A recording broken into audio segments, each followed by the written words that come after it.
chaarjii yeroo tokkootiin bilbila keenya guyyaa 3 fi sanii ol haala itti fayyadamnu kan isinitti agarsiisu ta'a. Isteeppiiwwan baay'ee sasalphoowwan amma isinitti agarsiisu kana seeraan na hordofaa.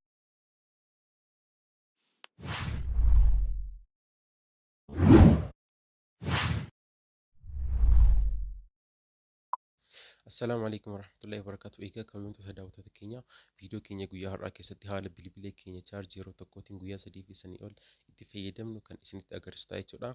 Egaa viidiyoo kana keessatti karaawwan 4 kan waliin ilaallu ta'a. Isaan sadan seetingii bilbila keenya keessa seennee kan sirreessinudha. Xumurratti immoo appilikeeshinii tokko pileestoorii irraa buufattanii kan itti fayyadamtan, innis chaarjarii bilbila keessanii kan isiniif tursiisudha. Egaa wantoota afran amma isinitti agarsiisu kana seeraan hordofnaan viidiyoo kana irraa waan guddaa barattan jedheen abdadha. Egaa chaanalii keenya namoonni sabskiraayib hin goone sabskiraayib gochuudhaan maatiin of ta'a. Akkasumas viidiyoo kana laayik gochuudhaan nu jajjabeessaa isiniin jedha. Gama namaan gama barumsa keenya haa dabarru. Egaa gama seetingii isa jalqabaa yoo seennu appilikeeshinii seetingii keessan keessa seentanii egasii akkana ol seeksitanii iddoo baatirii and device care jedhu keessa yeroo tokko seentanii egasii isa jalqabaa baatirii jedhu kanarra yeroo seentan haala kanaan isiniif fida. Isa background usage limit jedhu isa kana keessa yeroo tokko yoo seentan haala kanaan isiniif fida jechuudha. Egaa isa toongilii gubbaarra jirtu kana bilbila namoota hedduu irratti akka haala kanaan cufaa ta'eeti jira. Isin wanta kana haala kanaan ibsuudhaan appilikeeshiniiwwan bilbila keessan irratti dhokatanii chaarjarii bilbila keessanii isinirraa fixan akka isiniif ofii isaatiif isiniif cufu kan isin gargaarudha jechuudha. Egaa wanta kana sirreessuudhaan baatirii bilbila keessanii fooyyeffachuu ni dandeessan jechuudha. Egaa gama seetingii isa lammaffaa yeroo isin dabarsu ammas appilikeeshinii seetingii keessan keessa seentanii gara gadii gadi butanii about phone kan jedhu kana keessa si'a tokko yoo seentan isa software information si'a tokko tuqxanii eegasii immoo filannoo isa build number jedhu kana si'a jaha daftanii walitti aansuudhaan tuqxan jechuudha. Eegasii paatarnii yeroo isin gaafate paatarnii bilbila keessanii bantanii fiitanii gara duubaa yeroo deebitan seetingiin haaraan developer option jedhu haala kanaan isiniif dhufa jechuudha. Egaa achi keessa seentanii bilbila keessan haala kanaan ol dabarsitan jechuudha. Naannoo jalaa kana irratti iddoo kanatti background process limit kan jedhu filannoon kun hin jira. Egaa wanta kana keessa yeroo seentan bilbiloota nama hundaa irratti iyyuu isa jalqabaa standard limit jedhu kanarra jira jechuudha. Egaa bilbilli keessan yeroo tokkotti wantoota fedhe haga fedhe akka dalaguuf hayyamtaniif jirtan jechuudha. Egaa wanti kun immoo chaarjarii yookiin baatirii bilbila keenyaa irratti dhiibbaa guddaa kan qabudha. Egaa isin isa at most 2 process yookiin 3 process kan jedhu kana keessaa tokko filachuudhaan yeroo tokkotti appilikeeshiniin lama yookiin hanga sadii bilbila keessanitti fayyadamanii chaarjarii bilbila keessanii akka fayyadaman hayyamtaniif jechuudha.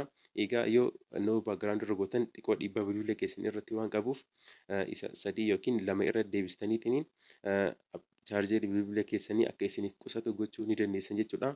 Egaa gama seetingii isa sadaffaa yeroo dabarru gubbaa kanarraa bilbila keessan akkana gad deebistanii yoo jettan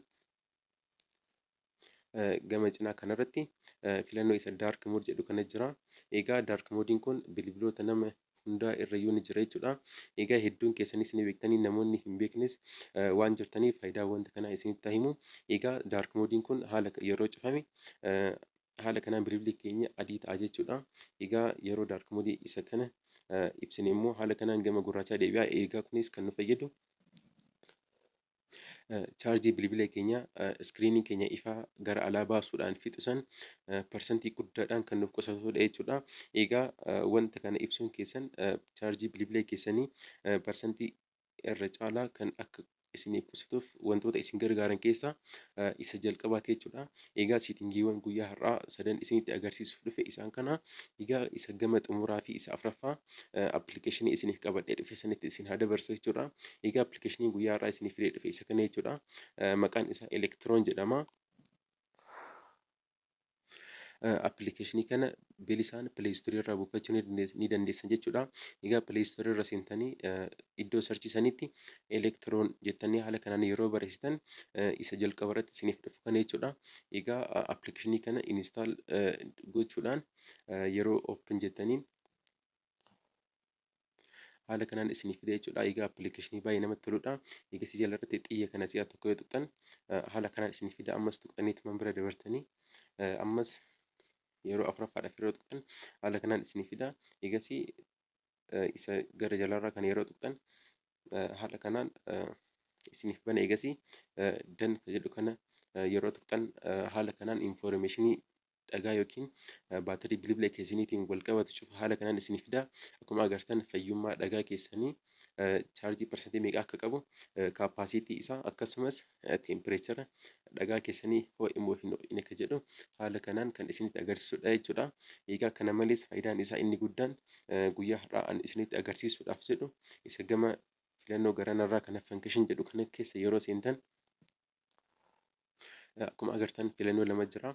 Filannoo isa gubbaarraa kana yeroo tokko haala kanaan tuqxanii yeroo aloo jettaniin haala kanaan isiniif banama jechuudha.